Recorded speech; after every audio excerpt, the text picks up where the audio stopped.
Buenas noches, doctor José Luis. Mi nombre es Jorge Armando Chavarría Aranda, estudiante de la licenciatura de Ciencias Políticas y Administración Pública. Y es un honor para mí compartir esta reflexión por parte de la Unidad de Aprendizaje Ética Pública. En este video me propongo analizar tres manifestaciones humanas que a lo largo del tiempo han sido catalogadas como destructivas no solo para quien las padece, sino también para su entorno, los pecados capitales. Más allá de una connotación religiosa o moralizante, estos comportamientos han sido retomados por la filosofía y la ética como señales de alerta sobre conductas que pueden comprometer la integridad personal y colectiva. Es esencial y especial mi interés sobre el abordar estos pecados desde una perspectiva ética aplicada al servicio público, que sucede cuando el deseo, la envidia o la ira se trasladan a quienes ejercen funciones de gobierno, y cómo se deforman las relaciones institucionales cuando estas pasiones no se controlan, y a su vez implicaciones que tiene el ejercicio de una política basada en principios. A lo largo de esta presentación hablaré de tres pecados capitales: la lujuria, la ira y la envidia. Cada uno de ellos abordaré su origen, su significado y sus características esenciales para luego profundizar en un aspecto positivo, negativo, interesante desde una lectura crítica vinculada al actuar público.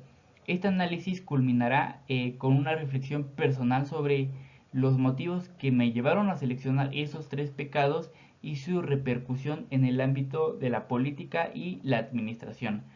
Espero que este trabajo contribuya a fortalecer la mirada ética con la que nos prepararemos en un futuro como servidores públicos.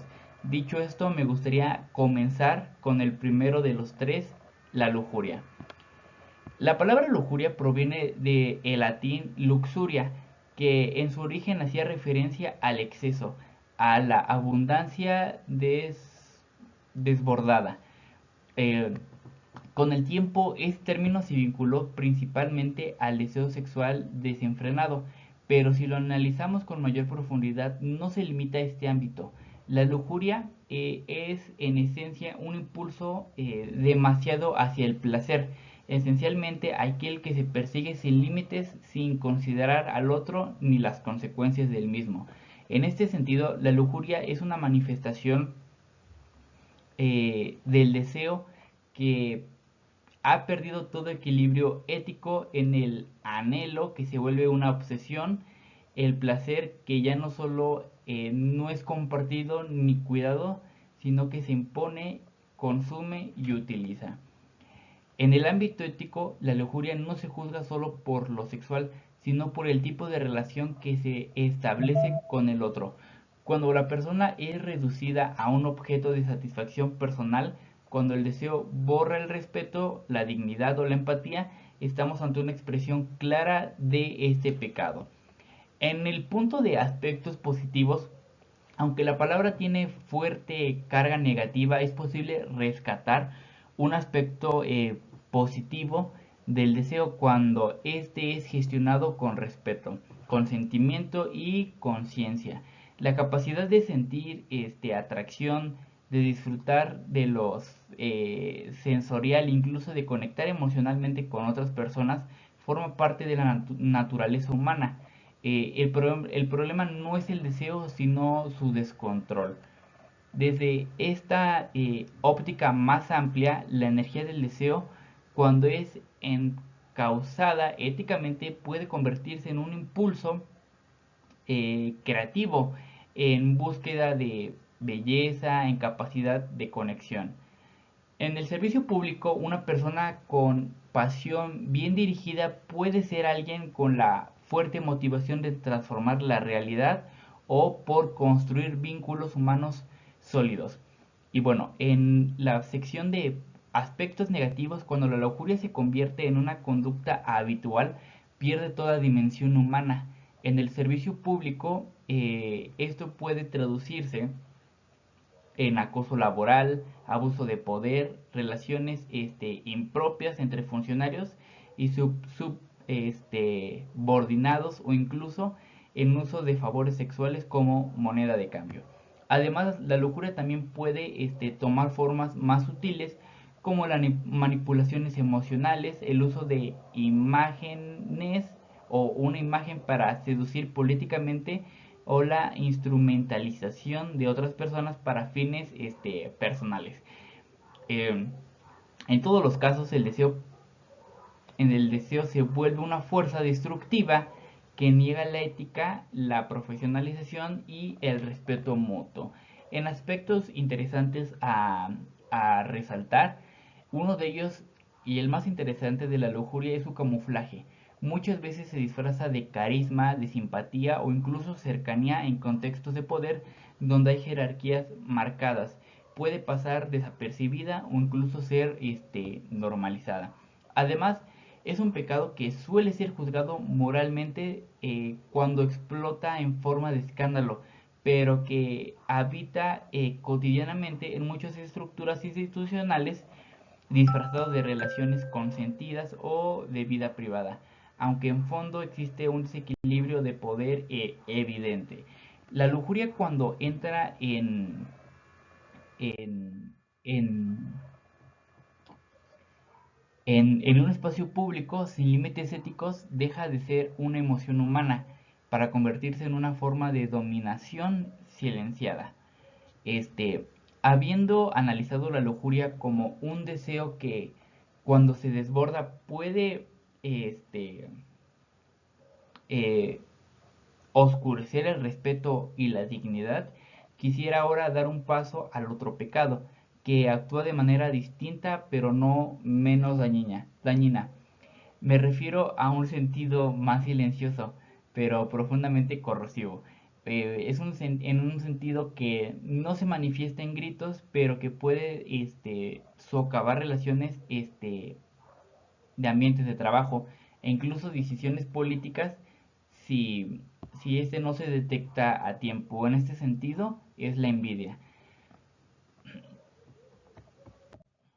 La envidia tiene un rostro más discreto, más calculador, no se muestra con facilidad, pero se siente.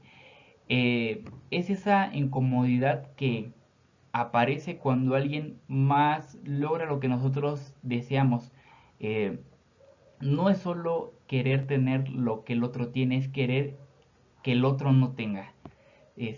Su origen etimológico ya lo dice en vidire, que en latín significa mirar con malos ojos.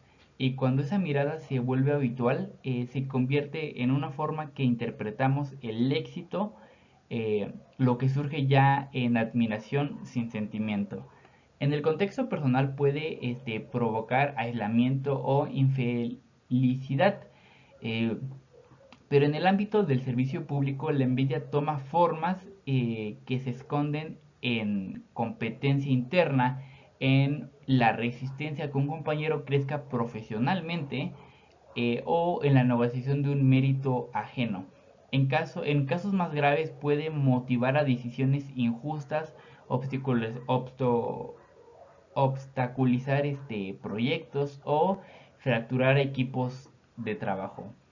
En lo que es peligroso de este pecado no está solamente en cómo se siente, sino en cómo se oculta. Porque muchas veces la envidia se disfraza o se presenta como una crítica aparentemente objetiva, como una simple observación, pero en realidad lo que está operando detrás del deseo es que el otro no avance, de que no destaque más que yo. Ahora bien, no todo en la envidia es necesariamente oscuro. Y esto puede parecer contradictorio, pero vale la pena decirlo. La envidia también puede enseñarnos algo sobre nosotros mismos. Eh, si reconocemos a tiempo y eso requiere honestidad, puede señalar lo que valoramos, lo que nos falta o lo que anhelamos.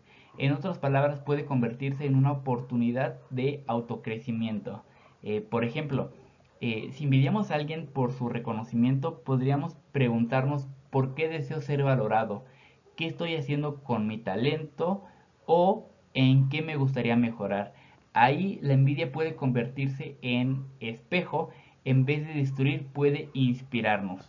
Pero claro, eso requiere una madurez emocional sólida porque no se canaliza cuando no se trabaja. La envidia tiene a degradar todo lo que toca.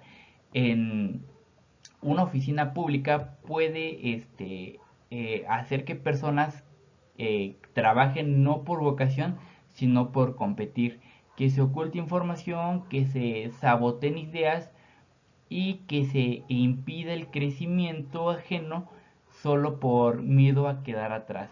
En lo político, ni se diga, la envidia puede escalar eh, hasta convertirse en ataques, campañas sucias o bloqueos entre áreas o pugnas internas que terminan afectando no solamente a los involucrados, sino a toda la institución en general.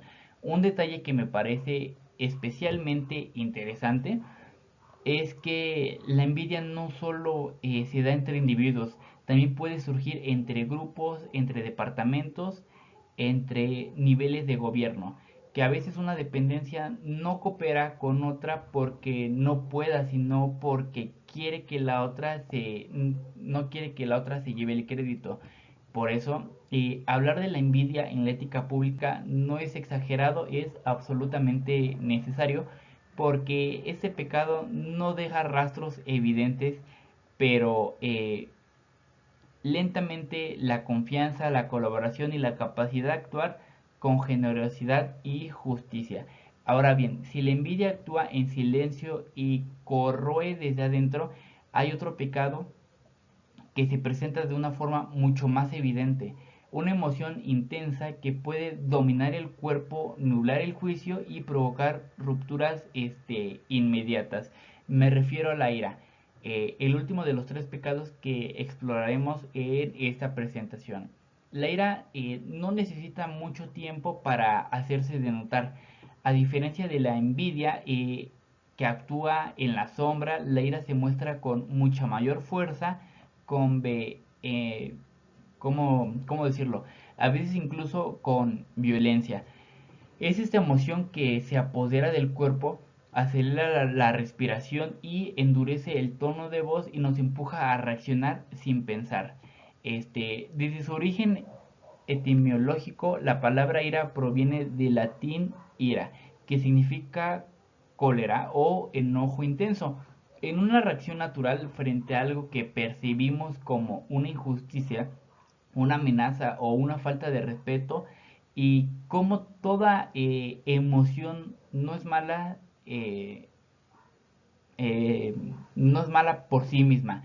De hecho, en muchas ocasiones es justa y legítima. El problema aparece cuando esa ira se vuelve permanente, desproporcionada o destructiva, cuando deja de ser una reacción ocasional y se convierte en una manera habitual de relacionarnos con el mundo. En este ámbito del servicio público, la ira puede tener consecuencias eh, de enojo que pueden terminar en decisiones impulsivas, dañando relaciones laborales o incluso generando conflictos con la propia ciudadanía. Este, He visto cómo en algunos espacios institucionales la ira se normaliza como si fuera un carácter fuerte o de liderazgo firme, pero no es liderazgo, es falta de control emocional, es actuar desde una frustración en lugar de hacerlo desde una razón o la propia empatía. Y aquí es importante hacer distinción. No es lo mismo expresar un desacuerdo con firmeza, eh, que reaccionar con agresividad. La firmeza nace de la convicción, la ira cuando se desborda nace del impulso. Ahora bien, esto puede parecer sorprendente, pero la ira también tiene un lado positivo, porque muchas veces nace de la sensibilidad profunda que ante lo que está mal. Nos enojamos cuando algo nos importa, cuando vemos una injusticia o una arbitrariedad, un abuso, que en ese sentido la ira puede ser un motor para transformación en la ética y social si se canaliza con inteligencia. Por ejemplo, un funcionario puede molestarse al ver que se maltrata a los ciudadanos en ventanilla pública. Ese enojo, si no se convierte en un impulso o en caos, puede impulsar a mejorar estos procesos, proponer cambios, a actuar con un servicio del bien común. Deja de ser un pecado para convertirse en energía ética. Pero claro, no siempre llega a suceder. Muchas veces la ira se canaliza, más bien la ira, si no se canaliza, se reprime y se acumula. Cuando por fin se libera, estalla de una forma muy dañina, este, en gritos, en ataques, agresiones, y un uso autoritario del poder. Otras veces, la ira se manifiesta como sarcasmo, indiferencia o cinismo, que aunque parezca formas suaves también pueden ser destructivas en las relaciones. Un aspecto interesante puede ser del pecado, al igual que los anteriores también puede institucionalizarse, es decir, hay oficinas, jefaturas o incluso culturas organizadas donde la ira se vuelve un estilo de gestión. Todo se resuelve con presión, con miedo o en posición, y esto genera ambientes laborales tóxicos donde la creatividad, la confianza y el compromiso simplemente desaparecen. La ira, cuando se instala como forma de gobernar o de administrar, genera obediencia, pero nunca genera comunidad. Puede provocar resultados rápidos, pero nunca sostenibles. Y lo más grave, la ira impide ver otro interlocutor válido, lo que convierte en enemigo, en obstáculo y en amenaza. Ahora, hemos recorrido esos tres pecados, la lujuria, la envidia y la ira. Vale la pena hacer una pausa y preguntarnos por qué existen, por qué sigue presente incluso en espacios que deberían ser guiados por la ética y el servicio. A continuación compartiré una reflexión personal sobre, sobre este análisis que he dejado, y porque considero que reconocer estos pecados es también un acto de responsabilidad pública. Al reflexionar sobre estos tres pecados, la lujuria, la envidia, la ira, me doy cuenta que no estamos hablando simplemente de defectos individuales, sino de una distorsión en un vínculo humano, en la que cada uno de ellos hay un punto en común, el otro deja de ser un igual. La lujuria, el otro se convierte en un objeto, la envidia es una amenaza y la ira es un enemigo. Pero el servicio público, precisamente en el centro, lo que hacemos, lo que decidimos, lo que omitimos, siempre impacta en otras personas. Por eso creo que la ética pública no se trata solo de normas, sino de composiciones frente a los demás con respeto, con humanidad y con autocontrol. Elegí esos tres pecados porque los he visto presentes a veces de forma explícita, otras veces disfrazados en dinámicas institucionales, en ambientes políticos y hasta en conversaciones cotidianas dentro del sector público. Este, y no los elegí para juzgar, sino para comprender por qué, este, mm, ¿cómo decirlo? Comprender por qué los estudiantes estamos expuestos a ellos. Lo importante no es negarlos, sino reconocerlos y transformarlos. Este, por mi parte, estoy convencido en que el verdadero servidor público no es quien domina a otros, sino es quien se domina a sí mismo, el que reconoce sus emociones, sus impulsos, sus sombras y aún así elige actuar con ética, con inteligencia y con respeto.